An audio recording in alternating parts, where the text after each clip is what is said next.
Olá pessoal, estamos iniciando mais uma aula e hoje nós vamos falar um pouquinho sobre teoria da estimação e também sobre testes de hipóteses. Então a estimação é o processo, que consiste no uso de dados amostrais para estimar valores de parâmetros populacionais desconhecidos, tais como médias, padrão, proporções, etc. Então o que a gente faz? Nós trabalhamos com a amostra e a gente pega uma amostra da população. Então a gente não conhece a verdadeira média da população, o verdadeiro desvio padrão, a verdadeira proporção. Então a gente faz uma estimação do verdadeiro valor populacional. Então nós estamos acompanhando aí a época das eleições. Então eu tenho uma proporção de votos que o determinado candidato vai ter na eleição, e essa proporção que é calculada é baseada numa amostra. Então a gente faz uma estimativa do que a verdadeira proporção da população iria votar naquele candidato. Essa estimação ela pode ser por ponto, ou seja, eu pego vários valores e calculo uma média. Então aquela média é uma estimativa por ponto da média populacional. Ou eu posso calcular o intervalo de confiança, dizer que aquela verdadeira média está entre, 10 e 20. Então está dentro de um intervalo, Igual a gente vê nos resultados da eleição, a gente fala que o candidato está com 28%, com mais ou menos 2. Então isso aí seria uma estimativa por intervalo. Eu tenho a estimativa pontual e tenho uma margem de erro envolvida nesse processo. Bom, então o que geralmente é feito, igual eu falei para vocês, a gente tem uma população, que ela tem uma distribuição lá, pode ser uma distribuição normal, ou uma distribuição de Poisson binomial, e tem os parâmetros. Então ela tem a média, tem variância, só que a gente não consegue amostrar toda a população. Então o que nós estamos fazendo? Temos que tirar uma amostra dessa população. Então a gente calcula estatísticas dessa amostra que vão estimar os verdadeiros parâmetros da população, que a gente chama de variável aleatória. Então essa estimação pode ser pontual ou por intervalo. Estatística que a gente chama é a variável que a gente quer estimar, e às vezes também chamada de estimador. Então, por exemplo, o x-barra, que é a média, é um estimador da média populacional. E estimativa é o valor, Então, por exemplo, o x-barra é igual a 10. Então, 10 seria a estimativa e o x-barra é o estimador ou a estatística que a gente está trabalhando. Bom, então, só recordando, estimação por ponto. Então, quando a gente tem um único valor para a variável, Então, por exemplo, a média amostral é uma estimativa por ponto da média populacional, que geralmente a gente representa por símbolos gregos da população. E estimação por intervalo, fazer uma estimativa de um intervalo de possíveis valores, no qual admite que o parâmetro populacional esteja lá dentro com uma determinada confiança. Então, ou seja, vamos supor que eu fiz uma estimativa lá e a média deu 50. Então, posso dizer com uma confiança aqui de 95% que a verdadeira média da população está entre 40 e 60. Então, eu consigo fazer essa previsão baseada numa amostra. Então, eu calculo o intervalo de confiança. Então, qual que é a diferença de uma estimativa intervalar para uma estimativa pontual? Aqui eu tenho uma confiança, ou seja, eu tenho uma certeza que a verdadeira média vai estar nesse intervalo. Então, o esqueminha seria mais ou menos esse aqui. Eu tenho uma população e eu tenho uma média. Eu não consigo medir essa média verdadeira. Então, eu pego uma amostra, essa amostra vai ter a sua distribuição e eu calculo a média dessa amostra. E quando eu faço o intervalo de confiança, essa verdadeira média ela vai estar dentro desse intervalo. Então, vai ser a média da amostra mais ou menos um erro. Então, esse aqui que é o intervalo de confiança. Então, essa margem de erro que a gente fala aqui, que seria mais ou menos esse erro, vai depender se é uma média, se é uma proporção. Então, são algumas formulinhas que vão mudar um pouco. Mas o princípio geral é isso. Então, eu tenho uma estimativa pontual e calculo um erro e calculo o intervalo de confiança. Depois nós vamos ver como fazer isso aí no SPSS. Bom, a gente vai falar um pouquinho também sobre teste de hipóteses. Bom, então, quando o investigador confronta os valores da amostra com os valores teóricos da curva normal, diz que procede-se um teste de hipótese. Então, o que é uma hipótese? Hipótese é uma conjectura, ou seja,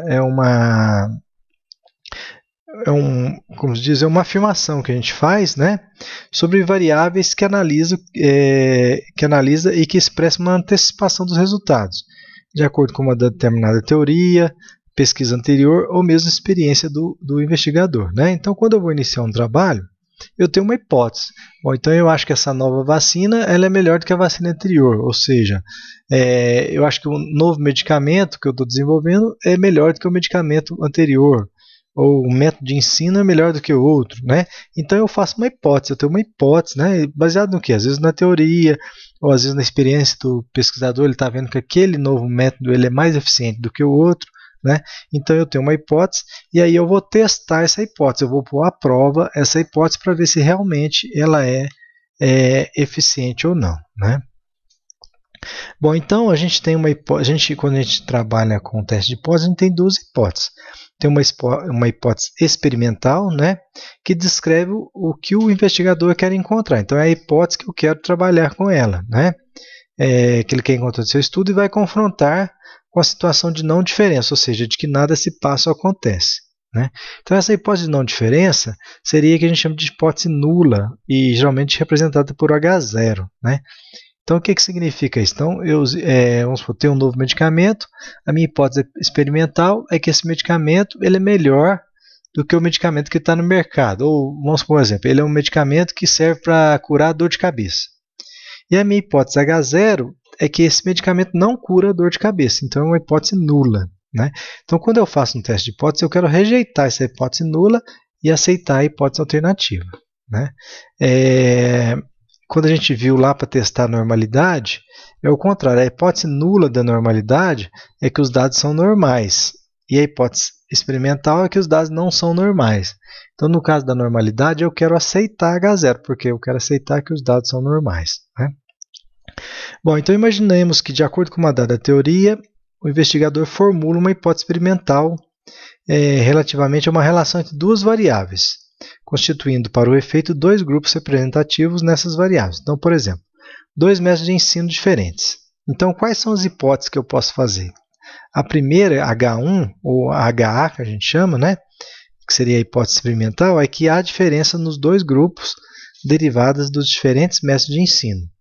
E a hipótese H0 que não há diferença entre os grupos, né? Então, eu vou fazer um experimento, vou montar um teste para ver se eu aceito ou rejeito essa hipótese H0. O teste é sempre em cima de H0. Ou eu aceito H0 ou eu rejeito H0. Se eu rejeito o H0, então eu aceito a hipótese alternativa, o H1. Então, nesse teste aqui, se eu rejeitar H0, eu concluo que existe diferença entre os dois grupos. Se eu aceitar H0, eu concluo que não há diferença entre os grupos. Bom, então, igual eu falei, quando formulei a hipótese, eu tenho que colocar ela à prova, né? Então, será que os grupos são realmente diferentes? Agora, são as diferenças significativas, ou seja, suficientemente grandes para não serem frutos de mero acaso? Então, como a gente viu, quando eu trabalho com amostra, né, eu posso retirar uma amostra da população e ela pode assumir alguns valores que são um pouquinho diferentes da populacional. Então, eu preciso testar se isso aí realmente ela é diferente ou foi mero acaso devido ao processo de amostragem, né? Então, por isso que sempre a gente tem que trabalhar com estatística, por quê? Porque nós estamos trabalhando com amostras. Então, a prova de H1 passa pela aplicação de testes estatísticos, são os testes que nós vamos ver daqui para frente, né?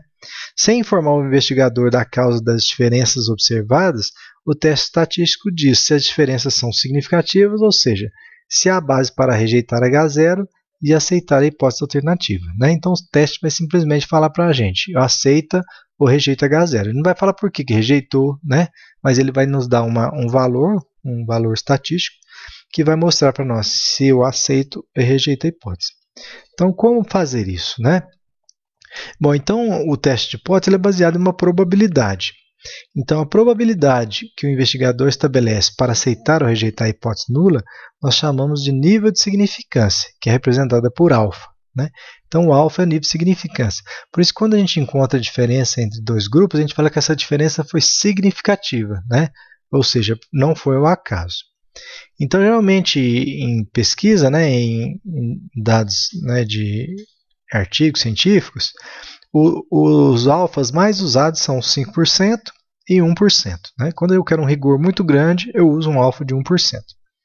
Então, estabelecer um nível de significância de menos de 5% para aceitar ou rejeitar H0 significa que o pesquisador apenas admite que a probabilidade das diferenças encontradas serem fruto do acaso é inferior a 5 vezes a cada 100, que a gente chama de margem de erro, né? Ou seja, então se eu tiver 100 diferenças, a probabilidade daquilo ali ser o acaso seria 5 vezes, né? Se estabelecer o nível de 1%, né? Então ele aceita o nível de erro menor, ou seja, um caso em 100.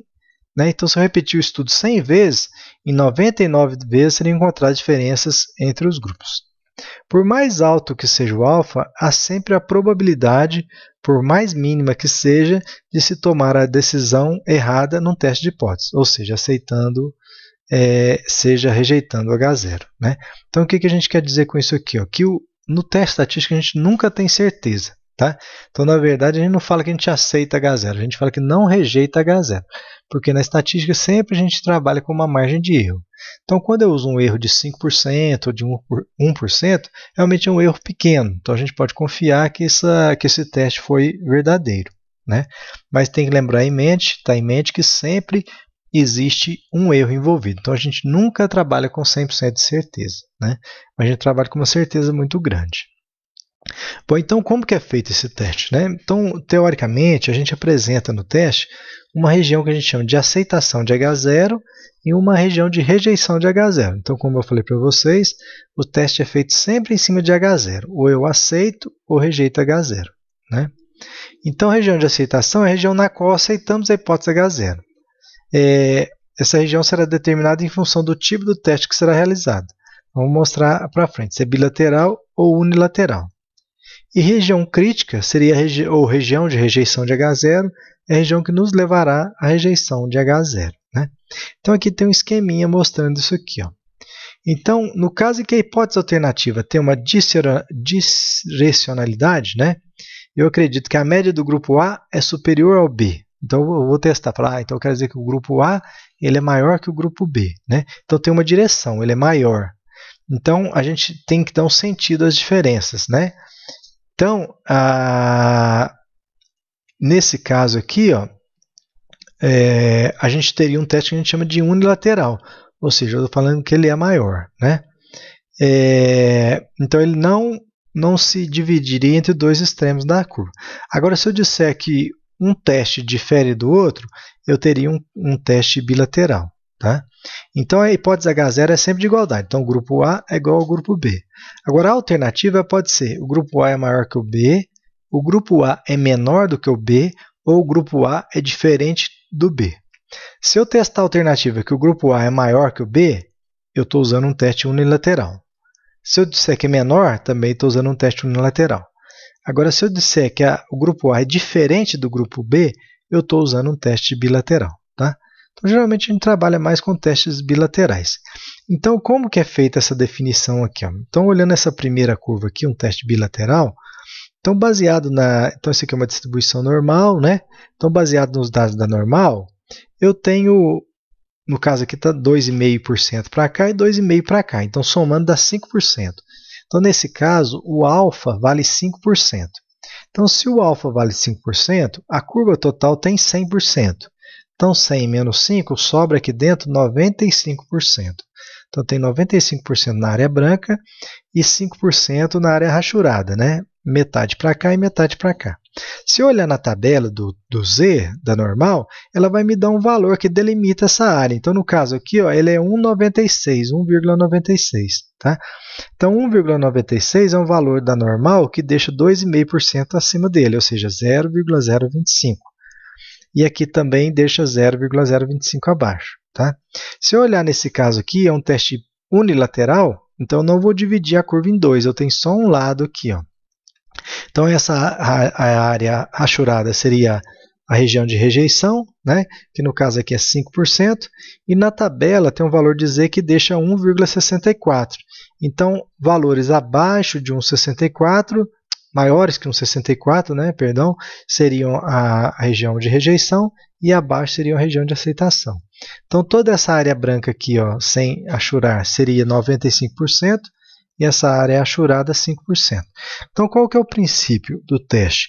Então, eu calculo uma estatística. Então, por exemplo, se os dados têm distribuição normal, né, eu posso aplicar um teste de Z ou um teste T, e eu vou ter um valor da minha estatística. Então, eu vou vir nessa tabela aqui, nesse gráfico, e vou ver se a minha estatística cai aqui dentro da curva ou cai nas pontas da curva, né? Se ela cair dentro da curva, seria a região de aceitação de H0. Eu aceito a hipótese H0. E se ela cair nas extremidades da curva, né, tanto aqui como aqui, ou aqui nessa extremidade da curva, eu rejeito a hipótese H0 e aceito a alternativa. Tá? Bom, então, como eu falei para vocês, sempre existe um erro no teste de hipótese, né? Então, vamos supor que a hipótese H0, eu tenho certeza aqui que ela é verdadeira, né? Aí, se ela é verdadeira e eu rejeito a hipótese, eu estou cometendo um erro, porque ela é verdadeira, eu não poderia rejeitar. E se ela é verdadeira e eu não rejeito a hipótese, eu acerto aqui, né? Então, tomei a decisão correta. Agora, vamos supor que a hipótese é falsa. Eu rejeitei a hipótese, então eu tomei a decisão certa. Agora, a hipótese é falsa e eu não rejeitei, então eu cometi um erro, porque ela é falsa, eu devia ter rejeitado, não rejeitei, né? Então, são os erros que podem acontecer, tá? Então, a gente chama de erro tipo 1 e erro tipo 2. Então, o que é o erro tipo 1? Eu rejeitar uma hipótese H0 verdadeira, né? Então, aqui ó, eu estou cometendo o erro tipo 1, rejeitar uma hipótese H0 verdadeira. E qual que é a probabilidade de eu cometer esse erro? A gente chama de alfa, tá? O erro tipo 2 é eu aceitar uma hipótese falsa, que seria aqui, ó. Aqui, ó. Eu não rejeito a hipótese, né? Ela é falsa, eu aceitei. Então, estou cometendo um erro, chama de erro tipo 2. Então, o erro tipo 1 é rejeitar uma hipótese verdadeira e o erro tipo 2 é aceitar uma hipótese falsa. Qual que é a probabilidade de eu cometer o erro tipo 2? É beta, né? Só que eu não consigo controlar os dois ao mesmo tempo. Se eu aumento o alfa, eu diminuo o beta. Se eu diminuo esse erro, esse alfa, para diminuir essa probabilidade, eu aumento a probabilidade de cometer o erro tipo 2. Tá? Então, na prática, o que a gente faz? O pesquisador ele controla o erro alfa. Né? Então, a gente define o alfa. Então, a gente define numa teste de hipótese se o alfa vai valer 5% ou vai valer 1%. Né? Como que eu faço para diminuir os dois? É ter uma amostra boa. Então, se uma amostra for adequado, eu consigo reduzir esse erro aí, né? Esse erro diminui, tá? Então, vamos fazer um exemplozinho aqui, ó. Então, vamos supor que tem uma empresa que produz fios cirúrgicos, né? E ela tem uma tensão lá de ruptura, lá, a força daquele fio, de 1.800 quilos lá, seria a média dela. Então, esse Mi é o da empresa, da população. Então, sei lá, de milhares de fios, em média, tem essa força aqui. E um desvio padrão de 100. Aí um técnico lá, ele desenvolveu uma nova técnica de produção. E ele estava falando que essa nova técnica melhora essa tensão de ruptura, né? Então ele fez o que para provar? Então ele fez um experimento, ele pegou 50 fios dessa nova técnica, né? 50 fios utilizando essa nova técnica e tirou uma média, foi fazendo força em cada um para ver a média, do quanto que eles resistiam. Então, em média, esses novos fios, eles resistem 1.830. A da população era 1.800. Será que realmente essa nova técnica é melhor? Ou seja, será que esses fios são realmente mais resistentes do que o anterior? Né? Aqui está dando 1.830 e o anterior era 1.800. Será que isso aqui realmente são mais fortes? Ou isso aqui foi fruto do acaso? Né? Então, para fazer isso aí, vai ter que ser feito um teste. Então, vai utilizar um alfa, nível de significância de 1%. Então, qual que é a minha hipótese H0? Que a minha média é igual a 1.800. E a minha hipótese alternativa é que ela é maior que 1.800. Tá? Então, na verdade, eu quero rejeitar H0 e aceitar a hipótese alternativa. Então, como eu sei que os dados têm distribuição normal, né? Então eu vou usar essa formulinha. Isso aqui vocês não precisam ficar muito atentos a essa fórmula, não. Então, eu fui lá e calculei uma estatística Z, que deu 2,12 aqui, ó. Então, agora eu quero saber se esse meu valor calculado ele vai cair dentro da curva ou se ele vai cair na extremidade da curva.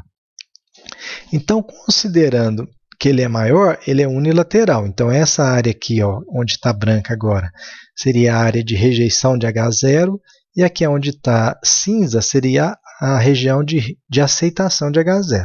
Então, se esse teste meu que eu calculei, esse 2,12, ele cair na área cinza, eu aceito H0. Se esse 2,12 cair na área branca, eu rejeito H0. Então, quanto que tem essa área branca aqui? Ó? 1%. E o restante, 99%. Então, como eu falei para vocês, a área tem 100%. Né? Agora, qual que é o valor que deixa 1% acima dele? Então, eu vou olhar na tabela do Z. Então, se a gente olhar na tabela do Z, esse valor vale 2,33. Bom, então aqui eu já posso ver que o meu valor ele é menor que 2,33. Né? Então, se a gente olhar aqui, ó, eu vou aceitar H0 se o meu valor for menor que 2,33, porque ele vai cair aqui dentro. E eu vou rejeitar H0 se o Z for maior que 2,33, porque ele ia cair aqui fora. Né? Então, a conclusão, eu aceito H0. Ou seja, a nova técnica não melhora significativamente a 1% a tensão de ruptura. Né? Porque o 2,12 caiu aqui dentro. Tá? Então, eu aceitei a hipótese H0, caiu na região de aceitação de H0. Quando a gente faz um teste num pacote estatístico, num programa, ele não vai mostrar nada disso para a gente. Né? O que ele vai mostrar para nós? É o que a gente chama de p-valor. Então, nesse caso aqui, ó, o p-valor seria a área que a estatística está deixando acima dele. Aqui eu não tenho isso aqui, mas vamos supor, o 2,33 está deixando 1% acima dele. Então, isso aqui seria o p-valor. Né? E o 2,12, como está para cá, ele está deixando mais de 1%. Né? Porque se eu ver essa área aqui tem 1%, se eu diminuir aqui, se eu aumentar aqui, né, se eu vier para cá, vai aumentar, vai dar 1,5%. Então, a área que esse valor aqui deixa acima dele é o que a gente chama de p-valor. Né? Vamos ver um pouquinho para frente. Bom, então toda a conclusão que a gente falou está associada ao nível de significância que é o alfa. Né? Então, por exemplo, com base num teste Z unilateral, pôde-se concluir que as médias μ1 e μ2 são diferentes significativamente a 5%, uma vez que a estatística Z foi obtida 2,5%. E o Z crítico é 1,65. Então, o Z da tabela é 1,65. Eu obtive 2,5, então 2,5 é maior que 1,65, né? 1,64,5 aqui, ó. Então aqui, ó, só passando rapidinho aqui, ó, 1,65 está aqui, né? É um valor de Z que deixa 5% acima dele, que é o nível de 5%. Como o meu 2,5 ele está para cá, então ele é maior que esse aqui, então ele caiu na região de rejeição de H0. Então eu rejeito H0 e concluo que tem diferença entre as médias, né? E as médias continuariam significativamente diferentes caso fosse adotado o nível de significância de 1%. Então, quando eu anotei 5%, deu 1,64. E se for 1%? 1%, esse valor aqui é 2,33. Como 2,5 ainda é maior que 2,33, então sim, né? Elas seriam, eu poderia considerar diferentes as médias. Tá? Então, nesse caso aqui, ó, com um alfa de 1%, o Z calculado é 2,33, o tabelado, né? O calculado é 2,5, está para cima, então ele caiu na região de rejeição de H0. Se fosse menor que 2,33, ele ia cair na região de aceitação de H0. Então, uma outra pergunta aqui, ó. Para que valores de nível de significância as médias μ1 e μ2 poderiam ser consideradas iguais? Né? Então, com nível de significância 1%, elas são diferentes, porque o 2,5 está para cá. As 5% também são diferentes, que a gente viu que ele estava para cá. Agora, qual o valor de alfa aqui que eu poderia considerar como não diferentes? Então, seria essa área que o 2,5 deixa para cima dele. Né? Se a gente olhar na tabela lá, ó, essa área é de 0,062. Né? Então, qualquer nível de significância alfa menor que 0,062, eu ia aceitar a hipótese. Por quê? Vamos supor que o alfa fosse 0,05. Então, meu valor tabelado estaria aqui. Ó. Aí o 2,5 estaria dentro da região de aceitação. Tá? Então, se eu tiver um valor menor que 0,062, eu vou aceitar a minha hipótese. Né? Então, esse 0,062 é o que a gente chama de p-valor, que é o que o programa vai mostrar para vocês. Tá? Então, o que é o p-valor? É a área que a estatística calculada deixa acima dela. Tá? Como 0,062 é menor que 0,05 e é menor que 0,01, então significa que esse 2,5 está na região de rejeição de H0. Tá? Então, só voltando aqui, ó, 1% e 5%. Então, aqui tem 0,05, aqui deixa 0,062. Aqui tem 0,01, aqui tem 0,0062. Então, significa que esse 2,5 ele está para frente. Tá? Então, toda vez que vocês fizerem um teste estatístico, vocês vão olhar o p-valor. Se esse valor aqui for menor que 0,05 ou menor que 0,01, é porque eu rejeito H0. Tá? Então, isso é o p-valor que vocês vão ver nos testes estatísticos. Bom, então eu estou falando aqui da teste de hipótese, e a gente sabe que existe alguns testes que a gente chama de paramétrico e não paramétricos, né? Então, para eu usar, qual o teste que eu vou usar? Paramétrico ou não paramétrico? Né? Então, tem algumas condições para eu fazer essa utilização. Então, aqui existem algumas delas para eu fazer um teste paramétrico, ou seja, teste T é um teste paramétrico, análise de variância é um teste paramétrico. Isso aqui está naquela tabela que vocês traduziram lá na aula retrasada. Né? Então, quando eu vou fazer um teste paramétrico, a variável dependente ela tem que ser intervalar, né? Ou contínua. Né? Os dados têm que ter distribuição normal. Geralmente existe homogeneidade, né, homogeneidade das variâncias, e as observações têm que ser independentes, não podem ser relacionadas. Então, se tiver todas essas pressuposições aceitas, eu posso fazer um teste paramétrico. Mas ainda bem que na estatística existe uma alternativa, que seria os não paramétricos. Então, se não tiver satisfeitas essas condições, a gente parte com um teste não paramétrico, né, que também está na tabela lá. Bom, então, pela representação gráfica, né, a gente pode ver um pouquinho sobre a parte de normalidade. Né? Então, por exemplo, aqui, essa primeira curva aqui, ela tem uma distribuição aproximadamente normal. Tá?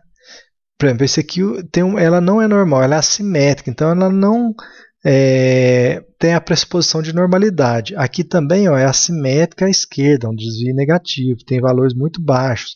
Aqui tem valores muito altos. Né?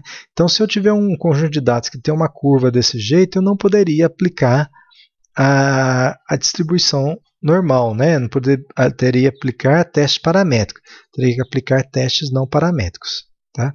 Existe o que a gente chama de curtose também, né? Então ela pode ser muito achatada. Isso aqui seria a curva normal, que a gente chama de mesocúrtica. Né? A afilada, aqui muito fininha, seria a leptocúrtica, e essa muito achatada, a mesocúrtica. Então o ideal seria a achatada seria a platicúrtica. Então o ideal seria essa mesocúrtica aqui, que é a normal. Então a gente tem a simetria, né, e curtose. Né? Quanto mais se afastar de zero, né, seria um desvio dos dados. Né? Isso aqui no caso da simetria. Né? Então, quando eu faço um teste lá, eu posso pedir para ver a simetria tem que ser próxima de zero. Se for muito grande, maior que zero, tem um desvio, seria assimétrica à direita. Se for menor, assimétrica à direita, né? E se for menor que zero, assimétrica à esquerda. E aqui também olhar a curtose também. Né? Alguns programas soltam curtose próximo de 3. Se ela é muito achatada, é menor que 3. E se ela é muito afilada, é maior que 3. Bom, existe também aqueles gráficos, né, que a gente já mostrou um pouquinho, os QQ-plots e o PP-plots. Né? O box-plot também dá para a gente observar a normalidade dos dados. Né? Aquele diagrama de ramos e folhas, o histograma. Então, tudo isso a gente já viu na parte de estatística descritiva. Né? E existe também os testes lá que a gente viu também de normalidade, né, que o Kolmogorov, Smirnov, e também pode fazer com Q quadrado. Né? Então aqui a gente vê, né, que essa aqui é muito afilada, essa aqui está mais próximo da normal. Né? Pelo boxplot aqui a gente vê que esse conjunto aqui está mais próximo da normal, né, que seria, na verdade, esse aqui está mais próximo da normal, só que ele tem dados outliers, né? Então ele tem outliers aqui, tá? Então, na verdade, o que está mais próximo da normal seria esse aqui, tá? Então, veja que o histograma, né? E o boxplot também mostra para a gente a normalidade. Aqui é um dado que tem distribuição normal, aqui é um conjunto de dados que não tem distribuição normal. Aqui o ramos e folhas, né, mostra que tem distribuição normal, né, que está bem no centro, essa quantidade está igual a essa. E aqui um tipo de gráfico de uma distribuição não normal. Né? Não fala anormal não, viu? É não normal. A gente vê algumas pessoas falando anormal, não é anormal, é não normal. Então aqui tem alguns outliers. Né? e os pplots mostrando, né? Aqui estão quase todos em cima da reta, né? Aqui a distribuição é aleatória, né? Praticamente a quantidade que está em cima é a mesma que está embaixo. E aqui já não é normal, né? Os dados fogem da linha. E aqui também parece ter um aumento da variância para o lado de cá. Né? Então, esse conjunto de baixo não seria normal e o de cima seriam dados com distribuição normal. Né? E tem um teste que a gente viu. Então, lembra lá que a hipótese H0, que a distribuição é normal e a alternativa é não normal. Então, aqui ó, é o p-valor que eu falei para vocês. Ó. Então, foi feito um teste de normalidade. Então, o p-valor é 0,2. Ele é maior que 0,05 e maior que 0,01. Então, ele está do lado esquerdo, ele está dentro daquela curva. Então, eu aceito o H0.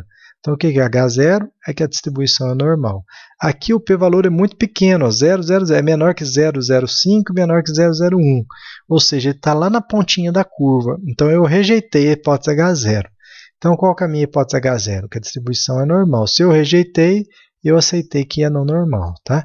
Então, se o meu p-valor for menor que 0,05 ou 0,01, no caso de normalidade, os dados não são normais. E se ele for maior que 0,05, eu olho essa significância aqui, que é o p-valor, né? Se ele é maior que 0,05, os dados são normais. Bom, então para fazer o teste de hipótese, só relembrando, né, eu faço as hipóteses, fixo o erro, o alfa, né, a probabilidade de erro, uso tabelas estatísticas para definir o teste, calculo a variável e vou ver se ele cai na região de aceitação ou na região de rejeição. Então, por trás de uma análise de teste de hipótese está sendo feito isso aqui. Né? É igual eu mostrei para vocês lá em cima. Tá? Bom, então a gente vai ver um pouquinho nessa aula de hoje, depois eu vou mostrar no SPSS, que a gente pode utilizar, a gente vai fazer teste de médias. O teste de médias eu vou utilizar o teste T, né? Quando eu quero comparar dois grupos. Então, tem o grupo A e B. Será que tem diferença entre esses grupos? Né? Então, se eles seguem aquelas pressuposições, tem distribuição normal, né? Principalmente a distribuição normal, eu posso usar um teste T para amostras independentes, ou seja, o grupo A e o grupo B, que são grupos diferentes. Se por um acaso ele não seguir algumas daquelas pressuposições, eu tenho uma alternativa não paramétrica, que seria um teste de Mann-Whitney. Tá? Então, quando eu quero comparar dois grupos, segue distribuição normal, eu vou usar o teste T. Não deu distribuição normal, eu vou usar o Mann-Whitney. Bom, agora existem algumas situações em que existem amostras dependentes, ou seja, eu medi antes e depois. Então, é o mesmo grupo, que a gente chama de pareado. Né? Então, eu medi ele hoje, daqui 2 meses eu meço de novo. Então, são os mesmos indivíduos. Então, existe uma dependência nessa medida que depende do indivíduo. Então, se ele segue uma distribuição normal, eu posso usar um teste T para amostras dependentes. E se eles não seguem a distribuição normal, eu posso usar o teste de Wilcoxon. Né? Às vezes, em inglês é Wilcoxon-Signer-Rank Test, aqui, né? Que seria o nome desse teste. Tá? Então, eu posso usar um teste T tanto para amostras independentes como amostras dependentes. Então, quando que eu uso um teste T? Quando eu tenho apenas dois grupos. Né? Que eu quero comparar dois grupos. Bom, então nós estamos falando um pouquinho sobre testes não paramétricos. Né?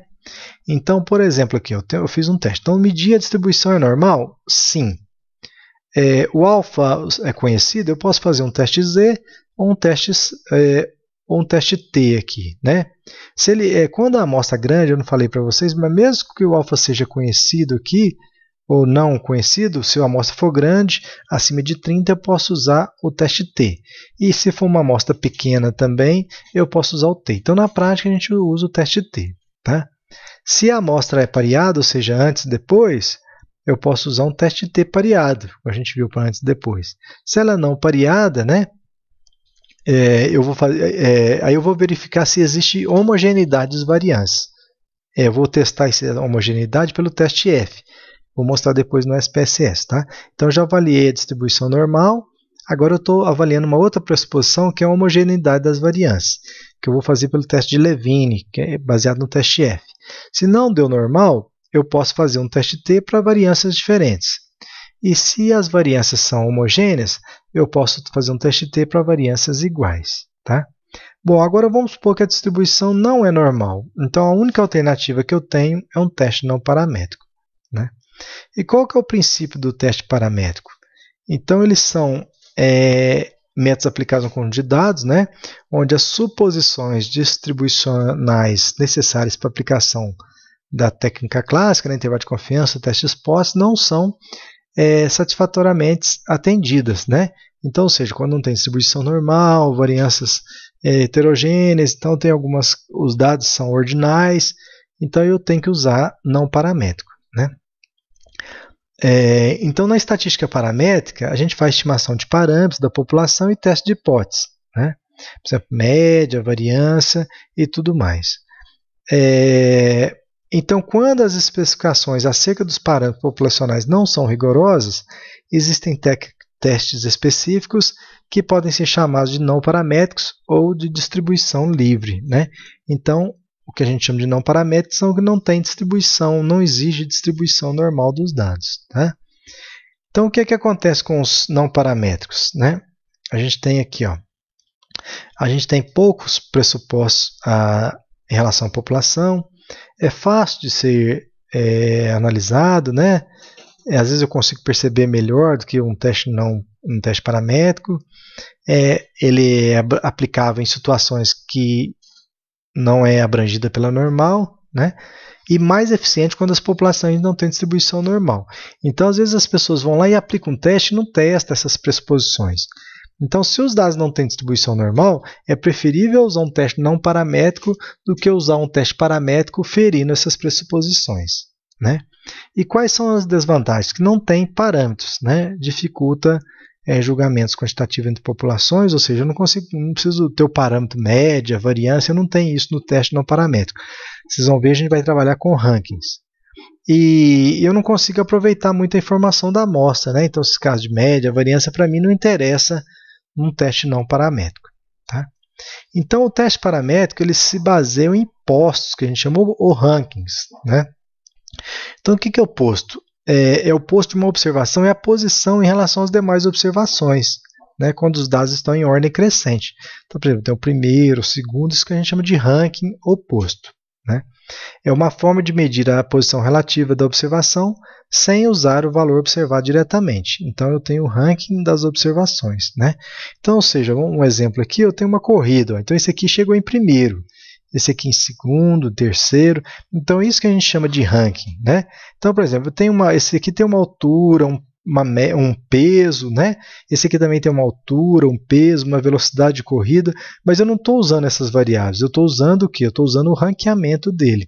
Então, por isso que a gente fala aqui, ó, eu meço a posição relativa da observação sem usar o valor diretamente, né? Então, quando eu faço um teste não paramétrico, eu não estou usando aquele valor. Por exemplo, eu tenho a altura, o peso, eu não estou usando a altura, eu estou usando a posição daquele indivíduo, tá?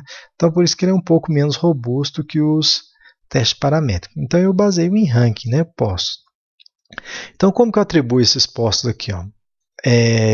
Então, por exemplo, se eu tenho uma variável lá, x a xn, né, eu vou colocar elas em ordem crescentes, né, e vou associar valores às posições. Então, primeiro aqui seria o valor 1, o segundo valor 2 e assim por diante até n, né. Então, eu dou pontos para eles, né, e aí eu vou calcular o que a gente chama de postos, são ranqueamentos, né. Então, são valores que eu associo a essas observações, tá.